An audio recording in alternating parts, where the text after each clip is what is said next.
And you want to look at like, what are you naturally drawn to? How are you naturally like organized? Because when we're looking at what are you committed to for your life, this is soul path work.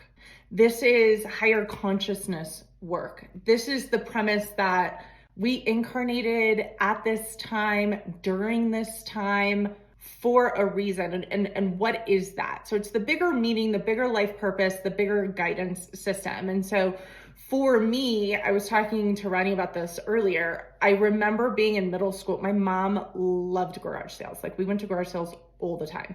And my mom, I remember getting, I think it was E.L. Hubbard, and it was epigenetics. And I was maybe in fifth grade, or I was maybe in middle school. I was getting a book on epigenetics. Does anybody know what epigenetics is? Like, this is ridiculous. It was like a novel book. Okay, go ahead, Rami. I was just gonna say, I just know Hubbard though. Yeah. So epigenetics was like, you could change your life by turning on your DNA sequencing. I was like, oh, that sounds fantastic. I want that. And it's like, I'm in middle school. Like, what the hell do I know about DNA sequencing? Okay. But then I also learned my brain, like when you die and they look at your brain, the person with the most wrinkles in the brain was the smartest.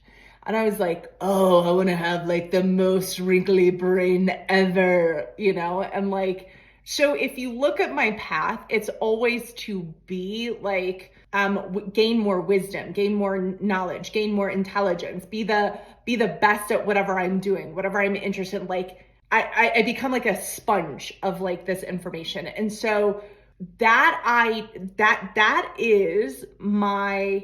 what I'm committed to in life.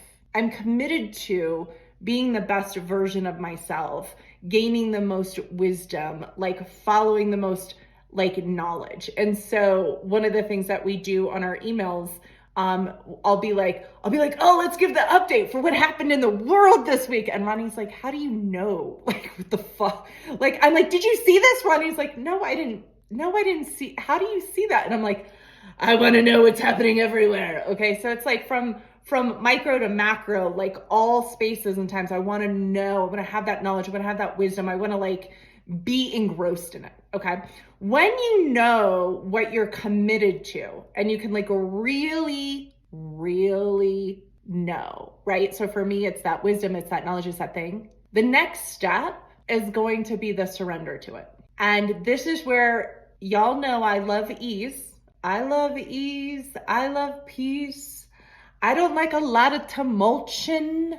I love efficiency. Don't make me do the same thing over and over and over and over. And like, let's get efficient so I have more ease and peace of mind. Efficiency for me equates to surrender. Ease for me equates to surrender. Okay. Like fully committing to this pathway, fully committing to like my purpose, fully committing to why I'm on the planet, what do I really care about? Fully committing to that is like also in essence a surrender. And so to kind of paint this picture for y'all and go like, we ask the question and maybe you don't know right away what's there for you, right? And it will unfold. When we ask the question, it gets to unfold, which is the fun part. And as we ask the question, new things will spur. It's like spark in your brain. And you'll start to put pieces together. And you go like, well, what are you committed to for your life? What are you committed? Like, what is that theme?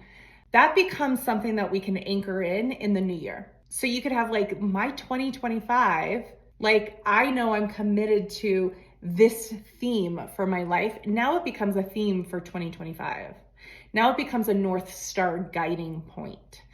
And it starts to give direction, okay? And in that direction, my invitation is that we find more surrender. So surrender of personality and surrender of ego and surrender of the I don't wannas and surrender of the buts and the ifs and the conditions and the surrender of the judgments and the surrender of not enough time and not enough money and da-da-da. And there becomes a surrender to now this path. And that's, for me, my sense, where our true power comes from.